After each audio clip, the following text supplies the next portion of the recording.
Good morning everyone, welcome to Aditi's world. আজকে আবার একটা নতুন ব্লগ নিয়ে আপনাদের সামনে চলে এসেছি। আজকে একটু মন্দিরে যাওয়ার প্ল্যান আছে। এই যে আমাদের এখানে যে মেট্রোর লাইন হচ্ছিল, তার ওপরে হয়তো আপনারা লক্ষ্য করছেন অনেকে ওপরে উঠেছে, যে কাজ চলছে এখানে।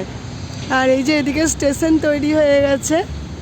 এরপর আস্তে আস্তে শুনতে পাচ্ছি 26 সাল মিড করে শুনছি যে শুরু হয়ে যাবে মেট্রো। তো মোটামুটি এই দেখুন কাজ হয়ে গেছে অনেকটা। আজকে মিশিকে স্কুলে ড্রপ করতে এসে একটা অফিসের এখানে দাঁড়ালাম, এই বিল্ডিংটার কাছে। কয়েকটা কাজ আছে সৌমিক বললো কাজটা সেরে স্কুলে ছাড়বো। তো সৌমিক ওই কাজটা সেরে তারপর আমাদের নিয়ে মিশিকে যাবে ড্রপ করতে। তো চলুন কিছুক্ষণ ওয়েট করি, এক্ষুনি চলে আসবে সৌমিক। আজকে সকাল সকাল স্নান করেই রেডি হয়ে নিয়েছিলাম, কারণ আজকে ঠিকই ছিল মন থেকে যে সকাল সকাল মিশিকে স্কুলে ড্রপ করার আগে একটু মন্দির ঘুরে আসব। কদিন ধরেই ভাবছিলাম মিশিকে নিয়ে কবে যাব, সময় আর হচ্ছে না। তো আমরা যাচ্ছি ফেজ 3-র দিকে। একটু পাহাড়ের ওপরে উঠতে হচ্ছে, আপনারা হয়তো বুঝতে পারছেন কি না জানি না। তো একটু উঁচু দিকে আছে মন্দিরটা। চলুন, এর আগেও আমি এই মন্দিরে এসেছি। তো আমরা চলে এসেছি রুক্মিণী বিঠল মন্দিরে। গত বছর, তার আগের বছরও আমি এই মন্দিরে অনেকবার এসেছি। যারা আমার পুরনো দর্শক আছেন তারা দেখেছেন। এটা এখানকার সবথেকে বড় শিব মন্দির। পুজো দেবো, এই যে এখানে ফুল টুল সমস্ত নিয়ে নিয়েছি। চলুন যাওয়া যাক। এটা মাঝে দেখেছেন কি সুন্দর সিস্টেম, জল রেখে দেয় যাতে পা ধুয়ে আমরা ওই পারে যেতে পারি। আমরা ভেতরে গিয়ে ধুয়ে নেবো। চলুন যাওয়া যাক।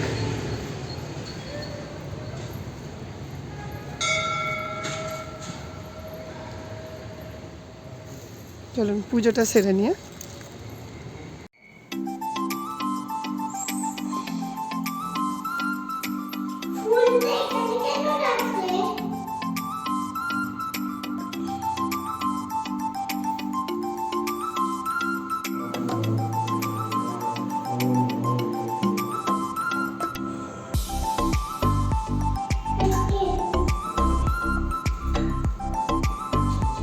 এখানে রুক্মিণী বিঠল মন্দির নাম হলেও এখানে সমস্ত রকমের ঠাকুরের মূর্তি এখানে আছে।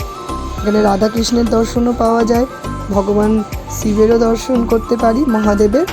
আর পাশাপাশি মেন যিনি অধিষ্ঠাত্রী দেবদেবী আছেন ওনারা লক্ষ্মীনারায়ণ। এখানে মহারাষ্ট্রের রুক্মিণী বিঠল মানে লক্ষ্মীনারায়ণকে ভীষণ পুজো করা হয়।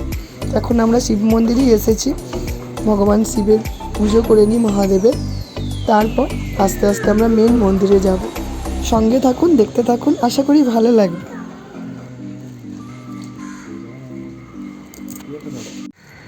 এই হলো মেন রুক্মিণী বিঠল মন্দির। এখানে লক্ষ্মীনারায়ণ মানে দেবতা এখানে মানে প্রতিষ্ঠিত করা আছে। আমি খুব কাছ থেকে আপনাদেরকে দেখানোর চেষ্টা করব, যদিও মেন মন্দিরের দরজা বন্ধ করাই থাকে। খুব রেয়ার হয় যে আমরা খোলা পাই এখানে এসে।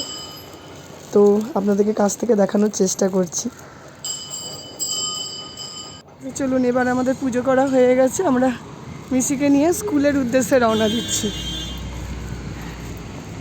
স্কুলে ড্রপ করে আমরা আবার বাড়ি চলে যাব।